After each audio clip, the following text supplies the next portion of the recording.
Պարոն Արտակ Զեյնալյանի թեկնածությունը Սահմանադրական դատարանի դատավորի ընտրության հարցում միանգամից ասեմ, որ Արտակ Զեյնալյանին ճանաչում եմ բավական վաղուց, բարձր եմ գնահատում նրա որպես հայ մարդու գործունեությունը նախ առաջին հերթին Արցախյան ազատամարտի ուղիղ մասնակցության ժամանակ, Պարոն Զեյնալյան, եւ ձեր նվիրվածությունը ու նահատակության պատրաստ լինելը եւ դա խոսում է շատ բարձր բանի մասին գաղափարախոսական եւ պրակտիկ քաղաքականության մեջ մենք ունենք տարակերպ մոտեցումներ շատ հարցերում, բայց կան նաեւ նույնականացումներ, օրինակ նույն կուտակային կենսաթոշակային համակարգի բողոքարկման ժամանակ, երբ մենք գտնվելով նույն դաշտում, ինչպես նաև այսօրվա իշխանության բազմաթիվ անձինք կարողացանք հաջողություն արձանագրել նախկինների ժամանակ, ու չգիտեմ ինչի այսօր շատերը ուրանում են այդ կարևորագույն ձեռքբերումը ու հետևողականորեն փաստորեն իրացնում են այն քաղաքականությունը, որի դեմ մենք պայքարում ենք։ Բայց դա անցյալն է եւ բնականաբար, եթե վերցնենք միջին որակական այսօրվա իմ գնահատականն է դա, Սահմանադրական դատարանի դատավորների որակական կազմով վստահաբար Արտակ Զեյնալյանը շատ բարձր միավոր կարող է ստանալ այս ամենում, միանշանակ, հատկապես երբ Սեդա Սաֆարյանի ֆոնին առհասարակ քննարկելի չի։ Բայց ես ուզում եմ խոսել այն կարևոր ինստիտուտների մասին, որոնք որ սահմանադրությամբ ամրագրված են, պաշտպանվում են, բայց հետևողականորեն ոտնահարվում են Հայաստանի գործող իշխանությունների, քաղաքական իշխանությունների կողմից եւ քար լռությամբ շատ դատավորներ, այդ թվում նաեւ Սահմանադրական դատարանի դատավորներ չեն ուզում արձագանքել այս ամենին։ Ես հույս ունեմ, որ պարոն Զեյնալյան, դուք անպայման Սահմանադրական ինստիտուտները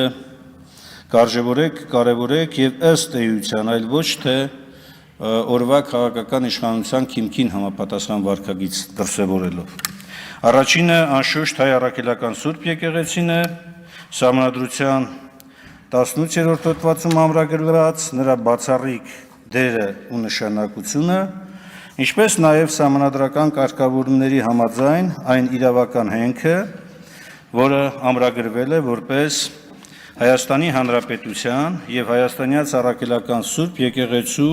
հարաբերությունների կարգավորման տեսակետից։ Այն փոխանցում է այս կարևոր կարգավորումը օրենքի Հայաստանի Հանրապետության եւ առաքելական Սուրբ եկեղեցու հարաբերությունների մասին Հայաստանյան օրենքի, որի 4-րդ հոդվածի համաձայն կարգավորման սկզբունքները ամրագրված են ինչպես սահմանադրությամբ, այնպես նաև խղճի, ազատության եւ կրոնական կազմակերպությունների մասին օրենքով, ինչպես նաև այս օրենքի 6-րդ հոդվածով ամրագրված պաշտամունքային կառույցների անվերապահ պաշտպանությունը, նաև չափազանց կարևոր երկու դրույթների, որտեղ եկեղեցուն իրավունք է վերապահված մասնակցելու պետական կրթական հաստատություններում եւ բազմաթիվ հաստատություններում, եկեղեցու պաշտոնական հաղորդագրությունները որպես զանգվածային լրատվության միջոցները հրապարակելուն առանց փոփոխության, ինչպես նաև տեսալսողական մեդիայի մասին օրենքով ամրագրված ամենայն հայոց կաթողիկոսի ուղիղ եթերով ուղերձի հեռարձակման պարտավորությունը, ինչպես գիտենք, սրանք massայաբար խախտվում են, բայց նաև կարևոր եմ համարում խղճի ազատության եւ կրոնական կազմակերպությունների մասին օրենքի մի շարք պահանջներ, այդ թվում նաև հոդված 17-ի, որով ասում է, որ Հայաստանի Հանրապետության եկեղեցին անջատված է պետությունից, պետությունը չի միջամտում եկեղեցու, միջանկյալ բառերը չեմ օգտագործում, գործունեությանը եւ ներքին կյանքին։ Միևնույն ժամանակ եկեղեցին որպես ազգային եկեղեցի, որը գործում է նաև հանրապետության տարածքից դուրս, ենթակա է Հայաստանի Հանրապետության պաշտպանությանը։ մենք ինչի ականատեսնենք լինում, հետևողականորեն այս նորմերի ոտնահարմանը։ Պետությունը հոդված 18 պետության պարտավորություններից մեկն էլ նա է, որ պետք է ընդունի եւ պաշտպանի եկեղեցու հայ առաքելական Սուրբ եկեղեցու անդամների, ինչպես նաեւ այլ կրոնական կազմակերպությունների անդամների այն իրավունքը, որ նրանք անդամներն ու սպասավորներին վերապահվում է հասարակական ու քաղաքական կյանքին մասնակցելու իրավունք այլ քաղաքացիների հետ համահավասար։ Մենք հաճախ ենք լսում կոչեր, պահանջներ, եկեղեցական իրավունք չունի մասնակցելու քաղաքականությունը։ Սա Հայաստանի Հանրապետության օրենքն է, հիմնված Հայաստանի Հանրապետության սահմանադրությամբ տրված երաշխավորված իրավունքների վրա։ Հարց է առաջանում, ինչու է հետևաբար իշխանության ներկայացուցիչները հետևողականորեն փորձում նսեմացնել սահմանադրական այս ինստիտուտը։ Ոչ մրցակից է պետության կառավարմանը, ոչ որևէ ձևով կարող է պետության ֆունկցիա իրականացնել։ Շատ պարզ պատճառով, որովհետև հայաստանյա ծառայական Սուրբ եկեղեցին որպես ազգային եկեղեցի ունի հսկայական դերակատարություն հայ ինքնությունը պահպանելու հարցի առումով։ Հետաբար թիրախը ոչ թե եկեղեցու սպասավորներն են, այլ հայ ինքնությունը։ Երկրորդ կարևոր ինստիտուտը բարեգործությունն է, սա էլ է սահմանադրական նորմ։ Պարոն Զեյնալյան, Սահմանադրության 86-րդ հոդված, որտեղ ասում է, որ պետության քաղաքականության հիմնական նպատակներից մեկը բարեգործության խթանումն է, եւ 87-րդ հոդվածը ուղղակի պարտավորություն է սահմանում պետության համար, պետական եւ տեղական ինքնակառավարման մարմինների համար, որտեղ ասվում է, որ պարտավոր են